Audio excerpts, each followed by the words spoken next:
Hey guys, what's going on? My name is Ben Morrison. I am a filmmaker, videographer out of La Crosse, Wisconsin. I run Morrison Media LLC, and right now we are right in the middle of wedding season, so I thought it would be good to do 3 tips or 3 things of advice that I ran into when I first started doing weddings. So some of you guys might find this a little bit on the novice side of things, but if you're just starting out, yeah, these are 3 things that I ran into where I was like, oh, I wish someone had told me.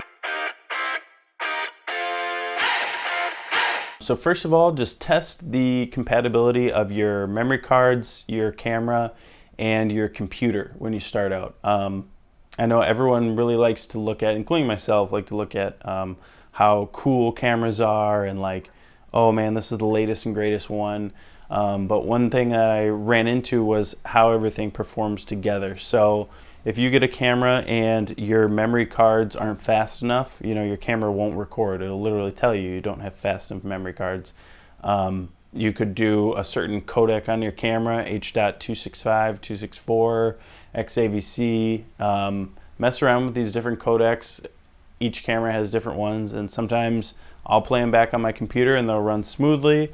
And then sometimes it would bog down so much that you couldn't do more than 15 minutes of choppy editing, and then your computer would have to shut down, or I would just completely get frustrated. So when you run into those things, it's like on the back end of the day, you know, you're just trying to focus on the wedding day and getting everything. And then on the back end, you know, it can take so much extra time that you really want to mess around with those things. And then also cameras can overheat if gone on for a long time, extended amount of shooting, and they can automatically shut off or automatically stop recording. A lot of cameras can do this at about 30 minutes in, so I would recommend literally setting your camera outside. I do this with everyone, and I still do this all the time, and just letting your camera record and see what happens. You know, check in 20 minutes, 30 minutes, 40, an hour. See if you have long enough, you know, a big enough memory card to record that long. See if your camera tells you some kind of warning, because all of a sudden it'll say it's overheating.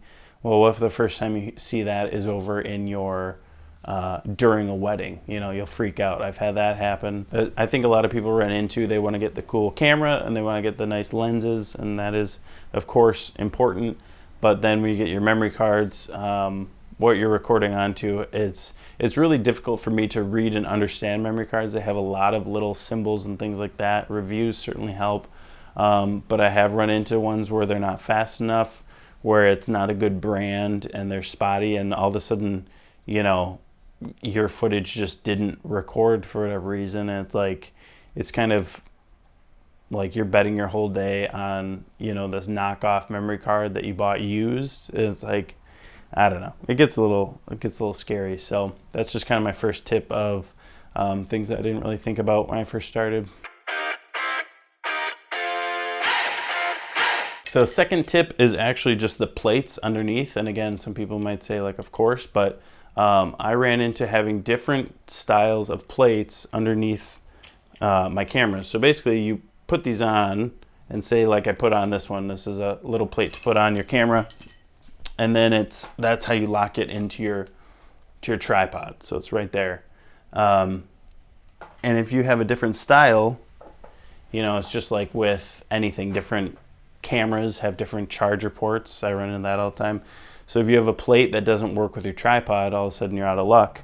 Or say you go from like your tripod to your gimbal, and all of a sudden you have to stop, unscrew, take off one plate, find the plate. Maybe you don't have your backpack near you. Maybe you don't have, you know, your keys or some random device to take all these, unscrew everything, because everything is these hard things to unscrew. And so I've had that where you start off, especially right away. This happened to me like right away in the beginning of a wedding. I had the wrong plates on, and you're sitting there for like 15 minutes and you just look like you don't know what you're doing and you're losing credibility. And thankfully, you know, you have all that time to build it back up, and, you know, but it's not fun to start off your wedding day and be like, hey guys, I promise I know what I'm doing. I made this one mistake. And like, you know, it's not, these are a little loud, sorry. But I mean, it's not a I mean, it's not a hard like mistake to make. I mean, these do not fit in the same like tripods and things like that, or don't go on the exact way, and they look the same width and they're a little different size, but they have different ways of clicking in and just different, I don't know, it's just one of those things where you think like, it's just, you don't think about it until something goes wrong. And again, when that thing goes wrong, it's in front of all these people who are just staring at you, judging you the whole day, and you're screwing up. It's like, it's some scary moments. So definitely just get all the same plates, try and get all the same brand, everything that hooks in. You know, there's even plates that go on the bottom that aren't this, that don't look like this. They look like squares, and they look like circles, and they attach differently. And so really keep an eye out for that for all the tripods and things that you do moving forward. So my third tip would actually be external batteries. This one's an Anton Bauer, I think it's pronounced Titan base, Titon, so I think it's pronounced Titan base. But basically, I used to think these were more advanced than they are, just because I didn't understand maybe a USB-C to D-tap. You know, I didn't understand all those connections and all the D-tap connections that go here and how that plugs into your camera. And my camera has a battery in it already. So I thought it was a little more advanced than it was. And then once I got an external battery, it really helps out a lot. They're not super heavy. You know, they're not super heavy. I was always worried about some of those. There's some really giant ones out there, and that always worried me because I just don't want things to get too heavy for me. But this one, it really is, you know, it's a couple pounds. But I mean, if it's on the back of a big rig that you have going already, and sometimes it's good to balance things out. But basically, there's two reasons why I really think that you should get these sooner than I did. One is when your battery, say your battery lasts for a couple hours, and you're like, okay, I can have 3 to 4 batteries throughout the day, and I just need to remember to change them. One, it would always be at inconvenient times to change your battery, or I would do it way too early. There'd be like 50% left, and I would change it because I'd be nervous. And then it's like, okay, well then which one was the full battery? Which one did I drain? Which one in my bag was that 50% one? So sometimes it's just like you think about it a little bit too much. And I remember getting shots and say the battery's at like 9%. What does that percent mean in terms of time? You know, I'm trying to get these shots and I'm looking at the battery percentage. So how much am I really looking at these shots? I remember thinking that in the middle of a wedding, being like, I do have the camera pointed in that general direction, but I'm not doing anything. I keep thinking, okay, 8% left, 7%. So if I hook up like just my Sony camera to this battery, it says it usually has like 8 hours, you know, which you're like, that may be ridiculous, but that's how long a wedding day is. So if you don't have to think about your battery the whole day, it's just one less thing to think about, which I didn't quite understand, you know, and maybe you see it and it's like $200 and you're like, I don't have that kind of money for it.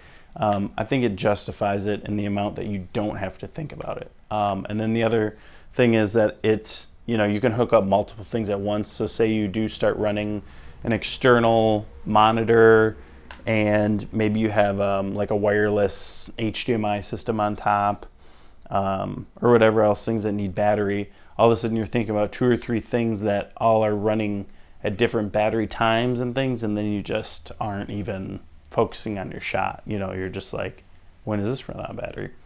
And then the other thing with it is that I just got a dummy battery that you put into the Sony cameras, and I just got a dummy battery that you put into mirrorless cameras, and I didn't understand how much heat that took away, because I guess the battery gets pretty hot, which may make a lot of sense to people. I was like, that does make sense. I just never thought of it that way. The physical battery isn't in there anymore. It's just a dummy battery that's hooked up to a different battery. So that became a lot less hot, and I had a lot less just like hot to the touch issues. Maybe there wasn't overheating issues, but your camera is just physically hotter to hold, and it's like you don't want to sit there burning your hand. So I don't know, that was just one thing where I didn't quite understand how significant it was, especially for the price. And I always thought that they were these super heavy batteries, which again, this Anton Bauer Titan base, like very light, and it was at least 8 hours when I had just my Sony hooked up to it, which is just one less thing to think about. So again, if you did stay this far, thank you so much. I hope these are helpful. These are things that I genuinely did run into when I first started. Thank you guys so much for watching, and have a good day.